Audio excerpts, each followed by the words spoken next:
Seperti apa sih kita ketahui anak itu terkena alergi atau enggak? Yang pertama, apabila muncul ruam merah, ya, gatal atau mungkin muntah atau bahkan sampai diare. Nah, susu formulanya harus langsung diberhentikan, jangan diminum lagi.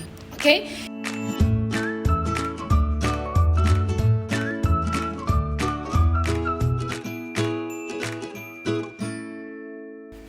Krasavchik, welcome back to my YouTube channel Clara Yoke. Jangan lupa ya, subscribe, comment, like, dan share sebanyak-banyaknya. Dan jangan lupa juga follow my Instagram @clara_yoke. Nah, hari ini aku lagi di Kopi Titik Koma di Cipete. Ini tempatnya cozy banget sih. Aku udah dari pagi seharian ya, bakal seharian sih di sini. Ini bagus banget tempatnya dan juga banyak banget pilihan minumannya. Ini salah satu yang aku pengen coba hari ini. Ini enak banget, strawberry rosella. Astaga, dari warnanya ternyata rasanya juga endul banget. Nyegerin sih, ini cocok banget di siang hari ya buat teman-teman ya. Nah, kali ini kita akan bahas apa ya? Menurut teman-teman kita akan bahas apa hari ini?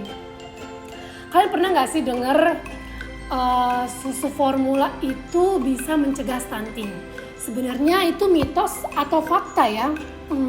Kayak ini babnya para moms gak sih? Karena emang sebenarnya ya, sebelumnya aku mau cerita dulu nih.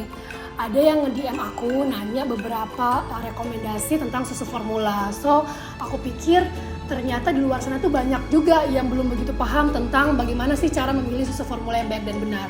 Dan ternyata ya, susu juga dapat menjadi salah satu cara untuk pencegahan stunting. Nah, pencegahan stunting tentunya dapat dilakukan dengan menjaga kuantitas dan juga kualitas gizi yang dikonsumsi ibu sejak hamil dan anak. Nah, selain memastikan asupan makanan bergizi seimbang setiap harinya, rutin minum susu juga perlu loh karena punya beragam banget manfaat.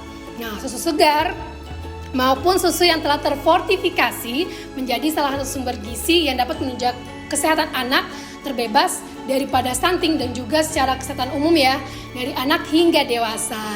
Tapi sedihnya menurut BPS atau Badan Pusat Statistik pada tahun 2020, konsumsi susu di Indonesia ya rata-ratanya hanya 16,27 gram per kapita per tahun. Dan angka ini ternyata masih jauh di bawah negara ASEAN lain loh, seperti negara Malaysia, Myanmar, dan juga Thailand. Waduh, ini sad fact banget gak sih? Teman-teman, kalian terbiasa gak sih minum susu? Dan kalau boleh tahu sejak umur berapa kalian itu diperkenalkan dengan susu gitu kan? Dan tahun berapa juga atau usia berapa juga kalian berhenti minum susu? Boleh dijawab di kolom komentar ya. Nah, di sini yang perlu diperhatikan adalah pengetahuan mengenai peran susu itu sendiri sebagai sumber makro dan juga mikronutrien yang dapat mencegah stunting pada anak serta menjaga kesehatan secara umum. Nah, ini dapat meningkatkan konsumsi susu yang berkualitas di kalangan masyarakat loh ya. Nah, kali ini aku juga mau share nih tips atau bagaimana caranya untuk memilih susu formula yang baik dan benar. Oke, kayak ini para moms wajib banget nontonnya sambil take a note ya. Oke, yang pertama nih, poin yang pertama yang harus diperhatikan adalah kondisi bayi. Kenapa kondisi bayi harus diperhatikan? Karena memang kondisi bayi kan beragam. Dan sebelum kita memilih susu formula yang tepat, tentunya kita harus perhatikan dulu kondisi bayi kita apakah dalam keadaan yang normal ataukah membutuhkan perhatian lebih atau ekstra. Nah, apabila kondisi bayi ya seperti bayi prematur atau bayi dengan berat badan yang lebih rendah saat terlahir ya, umumnya membutuhkan susu formula yang khusus yang mana mengandung kalori dan mineral ekstra untuk memenuhi nutrisinya. Nah, tapi harus diperhatikan juga apabila kondisi anak alergi saat mengkonsumsi atau setelah mengkonsumsi susu formula berbasis sapi. Yang harus diperhatikan yang pertama adalah bawa anak tersebut langsung ke dokter atau expertnya untuk diperhatikan lebih jauh. Seperti apa sih kita ketahui anak itu terkena alergi atau enggak? Yang pertama, apabila muncul ruam merah, ya, gatal atau mungkin muntah atau bahkan sampai diare. Nah, susu formulanya harus langsung diberhentikan, jangan diminum lagi. Oke? Nah, biasanya nih ya, dokter mungkin akan menyarankan susu formula yang punya formulasi khusus seperti susu terhidrolisa ekstensif atau susu formula asam amino. Nah, susu jenis ini sebenarnya masih berbasis susu sapi loh ya. Tapi kandungan proteinnya itu sudah diolah sedemikian rupa sehingga mudah dicerna dan juga tidak menyebabkan alergi. Nah, kalau susu plant-based gimana ya, Kak Clara Yokain gitu kan? Kalau susu plant-based seperti susu kedelai ya, susu beras dan susu lainnya yang benar-benar proteinnya itu didapatkan dari hasil perasan tanaman tersebut, itu tidak begitu direkomendasikan karena nilai gizi yang terkandung di dalamnya tidak dapat mencukupi kebutuhan nutrisi setiap harinya. Oke? Nah, poin kedua yang harus kalian perhatikan adalah jenis susu formula. Banyak moms di luaran sana ya, mungkin apalagi nih yang mom gitu kan, mami muda gitu kan, mungkin belum begitu detail tentang susu formula. Detailnya dalam hal ini kandungannya apa aja sih yang harus diperhatikan. Nah, let me tell you, jenis susu formula ini sangat penting diperhatikan karena ada produk susu formula yang menggunakan protein jenis whey dan juga protein jenis casein. Ada juga susu formula yang mengandung protein keduanya, yaitu whey dan juga casein. Nah, bagaimana cara memilihnya? Ingat, kalau untuk bayi baru lahir dan di bawah usia 1 tahun, sebaiknya moms memilih jenis susu formula dengan kandungan protein whey, jenis whey ya, karena lebih mudah dicerna, itu alasan utamanya.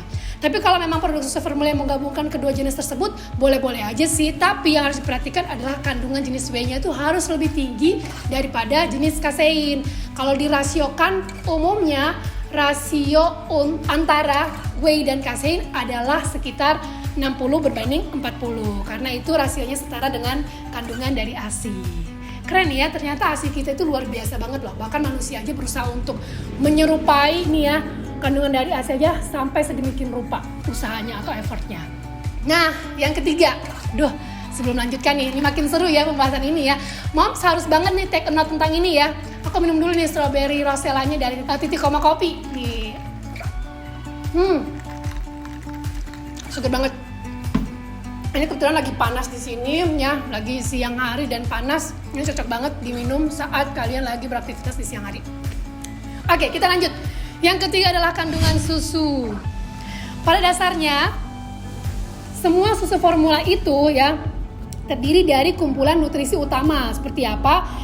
Protein, karbohidrat, lemak, vitamin, dan juga mineral. Meskipun begitu, yang harus diperhatikan juga adalah kandungan lainnya yang tidak kalah penting seperti ARA dan juga DHA. Nah, senyawa ini termasuk ke dalam asam lemak tak jenuh yang sangat berperan penting dalam perkembangan otak, sistem saraf, dan juga mata pada bayi. Nah, selain itu juga harus perhatikan formula, ya susu formula yang mana mengandung prebiotik. Prebiotiknya itu seperti FOS dan juga GOS. Apa sih FOS dan GOS itu? FOS adalah fructo oligosaccharide, sementara GOS adalah galacto oligosaccharide. Nah, prebiotik ini mampu ya mendorong perkembangan bakteri baik pada sistem pencernaan bayi dan memperkuat sistem kekebalan tubuhnya.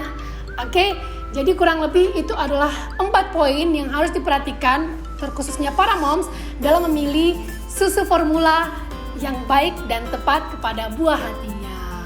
Oke, kira-kira next episode kita akan bahas apa lagi ya yang seru gitu kan, yang kalian pengen denger penjelasannya, boleh share di kolom komentar ya. Oke, jangan lupa selalu support YouTube channel aku, Clara Yokain, dan jangan lupa ya nyalain lonceng notifikasinya. Jadi kalau ada video baru kalian bisa langsung tonton tanpa buang-buang waktu alias #TeamGercep. Oke, see you on the next video.